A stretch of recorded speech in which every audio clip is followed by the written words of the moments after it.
Hello friends, ಎಲ್ರಿಗೂ ನಮಸ್ಕಾರ. ಇವತ್ತಿನ ವಿಡಿಯೋದಲ್ಲಿ ಡಿಫ್ರೆಂಟ್ ಆದ ಟೇಸ್ಟ್ನಲ್ಲಿ ರುಚಿಕರವಾದಂತಹ ಒಂದು ಬ್ರೇಕ್ಫಾಸ್ಟ್ ರೆಸಿಪಿಯನ್ನು ಶೇರ್ ಮಾಡ್ತಾ ಇದ್ದೀನಿ. ತುಂಬ ರುಚಿಯಾಗಿರುತ್ತೆ. ಬನ್ನಿ ಮಾಡೋದು ಹೇಗೆ ಅಂತ ಒಂದ್ಸಲ ನೋಡ್ಕೊಂಬರೋಣ.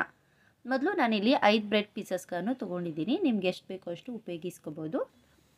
ಈಗ ಈ ಬ್ರೆಡ್ ಪೀಸಸ್ಗಳನ್ನು ಒಂದೊಂದಾಗಿ ತೊಗೊಂಡು ಕಟ್ ಮಾಡ್ಕೊಳ್ಳೋಣ. ನಾನಿಲ್ಲಿ 2 ಪೀಸ್ಗಳನ್ನು ತೊಗೊಂಡಿದ್ದೀನಿ. ಅದರಲ್ಲಿ ಈ ರೀತಿ ಚಿಕ್ಕ ಚಿಕ್ಕ ಭಾಗನ ಮಾಡಿ ಕಟ್ ಮಾಡ್ಕೊತಾ ಇದ್ದೀನಿ. ನೀವು ಯಾವ ಶೇಪಲ್ಲಾದರೂ ಕಟ್ ಮಾಡ್ಕೋಬೋದು. ನಾನಿಲ್ಲಿ ಸ್ಕ್ವೇರ್ ಶೇಪಲ್ಲಿ ಕಟ್ ಮಾಡ್ಕೊತಾ ಇದ್ದೀನಿ. ಇದು ಗಟ್ಟಿಗಿರುವಂಥ ಬ್ರೆಡ್ ಅಲ್ಲ, ನಾರ್ಮಲ್ ಸಾಫ್ಟಾಗಿರುವಂಥ ಬ್ರೆಡ್ಡನ್ನು ಉಪಯೋಗಿಸಿನೇ ಈ ಬ್ರೇಕ್ಫಾಸ್ಟ್ನ ಮಾಡ್ತಾ ಇದ್ದೀನಿ.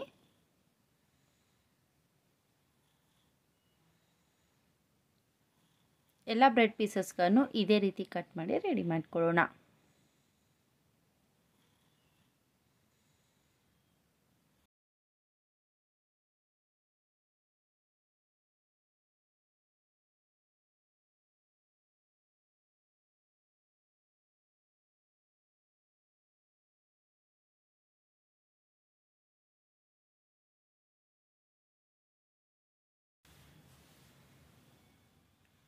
ನೋಡಿ, ಎಲ್ಲವನ್ನು ಇದೇ ರೀತಿ ಕಟ್ ಮಾಡಿದ್ಮೇಲೆ ಈಗ ಇವುಗಳನ್ನು ಒಂದು ಬೌಲ್ನಲ್ಲಿ ಹಾಕಿ ತೆಗೆದಿಟ್ಕೊಳ್ಳೋಣ.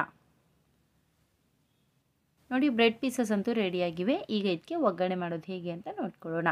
ಈ ಕಡೆ ಗ್ಯಾಸನ್ನು ಆನ್ ಮಾಡಿ ಒಂದು ಫ್ರೈ ಪ್ಯಾನ್ ಇಟ್ಟು ಅದರಲ್ಲಿ ಒಂದು 2 ಸ್ಪೂನಷ್ಟು ಎಣ್ಣೆ ಹಾಕಿ ಬಿಸಿ ಮಾಡ್ಕೊತಾ ಇದ್ದೀನಿ. ಎಣ್ಣೆ ಬಿಸಿ ಆದಮೇಲೆ ಇದರಲ್ಲಿ 1 ಸ್ಪೂನಷ್ಟು ಸಾಸಿವೆ ಮತ್ತು 1 ಸ್ಪೂನಷ್ಟು ಜೀರಿಗೆ ಹಾಕಿ ಸೀಳಿಸ್ಕೊಳ್ಳೋಣ. ಸಾಸಿವೆ ಮತ್ತು ಜೀರಿಗೆ ಈ ರೀತಿ ಚಟಪಟ ಅಂತ ಸಿಡಿಯುವಾಗ ಈಗ ಇದರಲ್ಲಿ ಒಂದು 2 ಸ್ಪೂನಷ್ಟು ಕಡಲೆ ಬೀಜ ಅಥವಾ ಶೇಂಗಾ ಕಾಳನ್ನು ಹಾಕಿ ಫ್ರೈ ಮಾಡ್ಕೊತಾ ಇದ್ದೀನಿ. ಗ್ಯಾಸನ್ನು ಲೋ ಫ್ಲೇಮಲ್ಲಿಟ್ಟು ಚೆನ್ನಾಗಿ ಫ್ರೈ ಮಾಡ್ಕೊಳ್ಳಿ, ಆಗ ಇದರ ಟೇಸ್ಟು ತುಂಬ ಚೆನ್ನಾಗಿರುತ್ತೆ. ಆಮೇಲೆ ಇದರಲ್ಲಿ ಒಂದು ಸ್ವಲ್ಪ ಕರಿಬೇವಿನ ಎಲೆ, ಖಾರಕ್ಕೆ ಒಂದು 2 ರಿಂದ 3 ಕಟ್ ಮಾಡುವಂಥ ಹಸಿ ಮೆಣಸಿನ್ಕಾಯಿ ಹಾಕೊತಾ ಇದ್ದೀನಿ. ನಿಮ್ಮ ಖಾರಕ್ಕೆ ಎಷ್ಟು ಬೇಕೋ ಅಷ್ಟು ನೋಡ್ಕೊಂಡು ಸೇರಿಸ್ಕೊಳ್ಳಿ. ಈಗ ಇವೆಲ್ಲವನ್ನು ಮೊದಲು ಫ್ರೈ ಮಾಡ್ಕೊಳ್ಳೋಣ.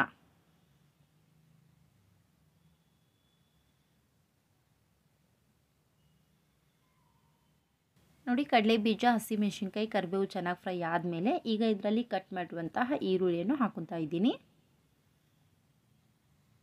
ಈಗ ಇದನ್ನು ಕೂಡ ನೀಟಾಗಿ ಫ್ರೈ ಮಾಡ್ಕೊಳ್ಳೋಣ.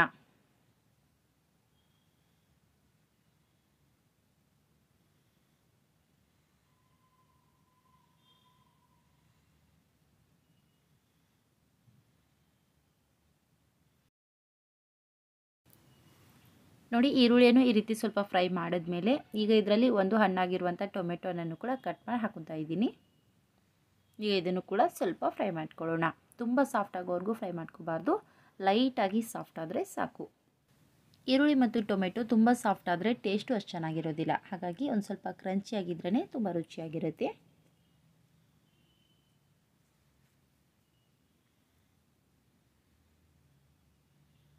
ನೋಡಿ, ಈರುಳ್ಳಿ ಮತ್ತು ಟೊಮೆಟೊನನ್ನು ಈ ರೀತಿ ಸ್ವಲ್ಪ ಫ್ರೈ ಮಾಡಿದ್ಮೇಲೆ ಈಗ ಇದರಲ್ಲಿ ಒಂದು ಅರ್ಧ ಸ್ಪೂನಷ್ಟು ಅರಿಶಿನ ಪುಡಿಯನ್ನು ಹಾಕೊತಾ ಇದ್ದೀನಿ. ಈಗ ಇದನ್ನು ಕೂಡ ನೀಟಾಗಿ ಮಿಕ್ಸ್ ಮಾಡ್ಕೊಳ್ಳೋಣ.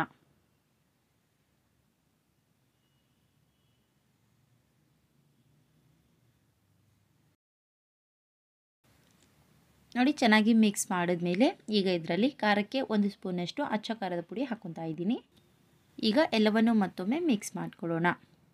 ಹಸಿಮೆಣಸಿನ್ಕಾಯಿ ಕೂಡ ಹಾಕಿರೋದ್ರಿಂದ ನೀವು ಅಚ್ಚ ಖಾರದ ಪುಡಿಯನ್ನು ನೋಡ್ಕೊಂಡು ಸೇರಿಸ್ಕೊಳ್ಳಿ. ನೋಡಿ, ಎಲ್ಲವನ್ನು ನೀಟಾಗಿ ಕಲಿಸ್ಕೊಂಡಿದ್ದೀನಿ. ಒಗ್ಗರಣೆ ತುಂಬಾ ಚೆನ್ನಾಗಿ ರೆಡಿಯಾಗಿದೆ. ಈಗ ಇದರಲ್ಲಿ ಮುಂಚೆನೇ ಕಟ್ ಮಾಡಿ ಇಟ್ಕೊಂಡಿರುವಂತಹ ಬ್ರೆಡ್ ಪೀಸಸ್ಗಳನ್ನು ಹಾಕ್ಕೊಳ್ಳೋಣ. ಆಮೇಲೆ ಇದಕ್ಕೆ ರುಚಿಗೆ ಎಷ್ಟು ಬೇಕೋ ಅಷ್ಟು ಉಪ್ಪನ್ನು ಹಾಕಿ ಎಲ್ಲವನ್ನು ಚೆನ್ನಾಗಿ ಕಲಿಸ್ಕೊಳ್ಳೋಣ. ಗ್ಯಾಸನ್ನು ಲೋ ಫ್ಲೇಮಲ್ಲಿಟ್ಟು ನೀಟಾಗಿ ಮಿಕ್ಸ್ ಮಾಡ್ಕೊಳ್ಳಿ.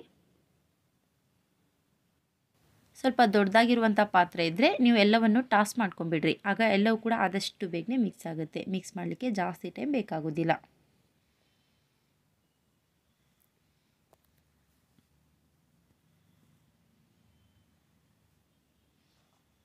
ನೋಡಿ, ಚಿಕ್ಕ ಪಾತ್ರೆ ಇರೋದ್ರಿಂದ ಈ ರೀತಿ 2 ಸ್ಪೂನಿಂದ ಕಲಿಸ್ಕೊತಾ ಇದ್ದೀನಿ, ಆಗ ಆದಷ್ಟು ಬೇಗನೆ ಮಿಕ್ಸ್ ಮಾಡಲಿಕ್ಕೆ ಅನುಕೂಲ ಆಗುತ್ತೆ.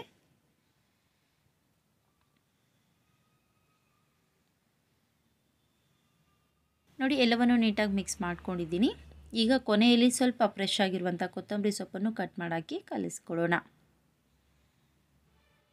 ನಿಜವಾಗ್ಲೂ ಟೇಸ್ಟು ತುಂಬಾ ಚೆನ್ನಾಗಿರುತ್ತೆ. ಇದನ್ನು ಬೆಳಗಿನ ತಿಂಡಿಗೂ ಮಾಡ್ಕೋಬೋದು ಅಥವಾ ಸಾಯಂಕಾಲ ಟೀ ಟೈಮಲ್ಲಿ ಏನಾದರೂ ಡಿಫ್ರೆಂಟಾಗಿ ಬೇಕು ಅನಿಸಿದ್ರೆ ಇದನ್ನು ಫಟಾಫಟ್ ಅಂತ ಕೂಡ ನೀವು ರೆಡಿ ಮಾಡ್ಕೋಬೋದು. ತುಂಬ ಚೆನ್ನಾಗಿರುತ್ತೆ. ಎಲ್ಲವನ್ನು ಮಿಕ್ಸ್ ಮಾಡಿದ್ಮೇಲೆ ಗ್ಯಾಸನ್ನು ಲೋ ಫ್ಲೇಮಲ್ಲಿಟ್ಟು ಮೇಲೆ ಮುಚ್ಚಿ ಒಂದು 2 ನಿಮಿಷದವರೆಗೂ ಹಾಗೆ ಬಿಡಿ. 2 ನಿಮಿಷ ಆದಮೇಲೆ ಮತ್ತೊಮ್ಮೆ ಚೆಕ್ ಮಾಡಿ ಎಲ್ಲವನ್ನು ನೀಟಾಗಿ ಮಿಕ್ಸ್ ಮಾಡಿದ್ರೆ ತುಂಬ ರುಚಿಕರವಾದಂಥ ಬ್ರೆಡ್ ಉಪ್ಮಾ ಸವಿಯಲು ಸಿದ್ಧವಾಗಿರುತ್ತೆ.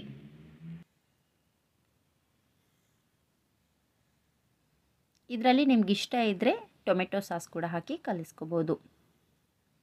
ನೋಡಿ ತುಂಬಾ ಚೆನ್ನಾಗಿ ರೆಡಿಯಾಗಿದೆ. ಈಗ ಸ್ಟವ್ನ ಆಫ್ ಮಾಡಿ ಸರ್ವ್ ಮಾಡ್ಕೊತಾ ಇದ್ದೀನಿ. ಇದನ್ನು ನೀವು ಬಿಸಿ ಬಿಸಿ ಇರುವಾಗ ಸರ್ವ್ ಮಾಡ್ಕೊಂಡ್ರಂತೂ ಟೇಸ್ಟು ಎಕ್ಸಲೆಂಟ್ ಆಗಿರುತ್ತೆ. ನಿಮ್ಗೆ ಇಷ್ಟ ಇದ್ದರೆ ಇದನ್ನು ಟೊಮೆಟೊ ಕೆಚಪ್ ಜೊತೆ ಕೂಡ ಸರ್ವ್ ಮಾಡ್ಕೋಬೋದು ಅಥವಾ ಹಾಗೆ ತಿನ್ಲಿಕ್ಕೆ ಕೊಟ್ಟರು ಕೂಡ ಎಕ್ಸಲೆಂಟ್ ಆಗಿರುತ್ತೆ. ನೋಡಿದ್ರಲ್ವಾ ಫ್ರೆಂಡ್ಸ್, ತುಂಬ ಸುಲಭವಾಗಿ ರುಚಿಕರವಾದಂಥ ಬ್ರೆಡ್ ಉಪ್ಪಿಟ್ಟು ಮನೆಯಲ್ಲೇ ಇನ್ಸ್ಟೆಂಟಾಗಿ ಹೇಗೆ ಮಾಡೋದು ಅಂತ. ಇದನ್ನು ನೀವು ಬೆಳಗಿನ ತಿಂಡಿಗೂ ಮಾಡ್ಕೋಬೋದು ಅಥವಾ ಸಾಯಂಕಾಲ ಟೀ ಜೊತೆ ಏನಾದರೂ ತಿನ್ಬೇಕನ್ಸಿದ್ರೆ ಇದನ್ನು ಫಟಾಫಟ್ ಅಂತ ಕೂಡ ರೆಡಿ ಮಾಡ್ಕೋಬೋದು. ಈ ರೆಸಿಪಿ ನಿಮ್ಮೆಲ್ಲರಿಗೂ ಇಷ್ಟ ಅನಿಸಿದ್ರೆ ಪ್ಲೀಸ್ ಲೈಕ್ ಮಾಡಿ, ಫ್ರೆಂಡ್ಸ್ ಮತ್ತು ಫ್ಯಾಮಿಲಿ ಜೊತೆ ಶೇರ್ ಮಾಡಿ ಮತ್ತು ಹೇಗಾಗಿದೆ ಅಂತ ನಿಮ್ಮ ಅನಿಸಿಕೆಗಳನ್ನು ತಪ್ಪದೇ ಕೆಳಗಡೆ ಕಮೆಂಟ್ಸ್ ಮಾಡಿ ತಿಳಿಸಿ. ಮತ್ತೊಂದು ಹೊಸ ರೆಸಿಪಿಯೊಂದಿಗೆ ನಿಮ್ಮ ಜೊತೆ ಸಿಗ್ತೀನಿ. ಟೇಕ್ ಕೇರ್, ಬಾಯ್.